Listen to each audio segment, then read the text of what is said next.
Hi viewers, welcome to HM TV. మన దేశంలో మనం ఉపయోగించే కరెన్సీకి ఒక్కొక్క చరిత్ర ఉంటుంది. అయితే భారతదేశంలో మనం ఏ కరెన్సీ నోటును పరిశీలించినా గాంధీ తాత చిత్రం కనిపిస్తుంది. అయితే వాటిలో కొన్ని నోట్లకు వేర్వేరు గుర్తులు కనిపిస్తాయి. అవి చారిత్రక కట్టడాలు కావచ్చు, లేదా స్మారక నిర్మాణాలు కూడా కావచ్చు. అయితే వాటి చరిత్ర గురించి చాలా మందికి తెలుసుండదు. మరి ఆర్బీఐ నోట్లపైన ముద్రించే ఆ చిహ్నాల గురించి, వాటి చరిత్ర గురించి ఇప్పుడు మనం ఈ వీడియోలో తెలుసుకుందాం. మనం ₹1 నోటును పరిశీలిస్తే దానిపై మొదటి ప్రపంచ యుద్ధానికి సంబంధించిన చిత్రం ఉంటుంది. ప్రస్తుతం ఆ నోటు మనం చూద్దామన్నా కనిపించకుండా కనుమరుగైంది. ఎక్కడో కొంతమంది నోట్ల కలెక్షన్ చేసే వారి దగ్గర అయితే కనిపిస్తుంది.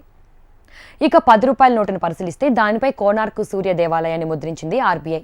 ఈ నోటు 2018 జనవరి 5న ఆర్బీఐ విడుదల చేసింది. ఈ నోటుపై ముందు వైపున గాంధీ తాత చిత్రాన్ని, మరోవైపున 13వ శతాబ్దంలో నిర్మించిన కోనార్క్ సూర్య దేవాలయాన్ని ముద్రించింది. నరసింహదేవ I అనే రాజు ఈ సూర్య దేవాలయాన్ని నిర్మించినట్టు చరిత్ర చెబుతోంది.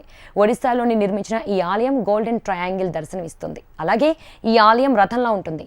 ఈ రథానికి 12 జతలు, అంటే మొత్తం 24 చక్రాలు, 7 గుర్రాలు ఉంటాయి. ఈ రథం 24 గంటలను, 7 రోజులు, 12 నెలలను సూచిస్తుంది. 1984లో ఈ ఆలయం యునెస్కో వారసత్వ సంపదగా గుర్తించింది. ఇక ₹20 నోటును పరిశీలిస్తే దానిపై ఆర్బీఐ ఔరంగాబాద్లోని ఎల్లోరా గుహలను ముద్రించింది. యునెస్కో ఈ ఎల్లోరా గుహలను ప్రపంచ వారసత్వ సంపదగా గుర్తించింది. ఎల్లోరా గుహలు భారతీయ రాతి శిల్పకళను ప్రతిబింబిస్తుంది. అయితే ఈ గుహలను 5వ శతాబ్దం నుంచి 10వ శతాబ్దం మధ్యలో నిర్మించినట్టు చరిత్ర చెబుతోంది. వీటి నిర్మాణ కాలం క్రీస్తుపూర్వం 600 నుంచి 1000 మధ్యలో ఉంటుంది. ఈ స్మారక నిర్మాణంలో బౌద్ధ, హిందూ, జైన కళాకృతులను భాగం చేశారు.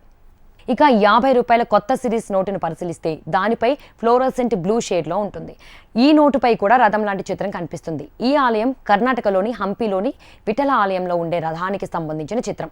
14, 16వ శతాబ్దం మధ్యకాలంలో విజయనగర సామ్రాజ్య పాలనలో విఠల ఆలయ సముదాయాన్ని నిర్మించారు. ఇక ఈ ఆలయ సముదాయాన్ని యునెస్కో 1986లో ప్రపంచ వారసత్వ సంపదగా గుర్తించింది. అలాగే ₹100 నోటును చూస్తే గుజరాత్లోని రాణ్కీ వావ్ చిత్రం ఉంటుంది. ఈ కట్టడాన్ని సోలంకి రాణి ఉదయమతి 11వ శతాబ్దంలో నిర్మించినట్టు చరిత్ర చెబుతోంది. రాణ్కీ వావ్ కట్టడాన్ని కూడా 2014లో ప్రపంచ వారసత్వ సంపదగా యునెస్కో గుర్తించింది. ఈ కట్టడంలో అనేక శిల్పాలు చూపరులను కనువిందు చేస్తాయి. ఇక కొత్తగా ఆర్బీఐ ముద్రించిన ₹200 నోటును చూస్తే దానిపై మధ్యప్రదేశ్లోని సాంచి స్తూపం బౌద్ధ స్మారక చిహ్నం కనిపిస్తుంది.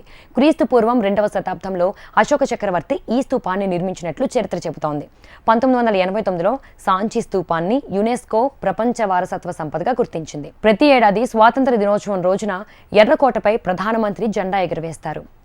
ఇక ఈ మధ్య కాలంలోనే మాంటేజ్ అయిన ₹2000 నోటుపై మంగళయాన్ చిత్రాన్ని ఆర్బీఐ ముద్రించింది. 2013లో ఇస్రో దీన్ని రోదసీలోకి పంపించింది. భారతదేశ మొదటి ఇంటర్ ప్లానిటరీ స్పేస్ మిషన్ ఈ మంగళయాన్. చూసారు కదా, మనం ఉపయోగించే కరెన్సీ నోట్స్ మీద ఉన్న ఆ చిత్రాల వెనుక చరిత్ర ఏంటో. మరి ఇలాంటి మంచి కంటెంట్ కావాలంటే హెచ్ఎం టీవీని ఫాలో అయిపోండి.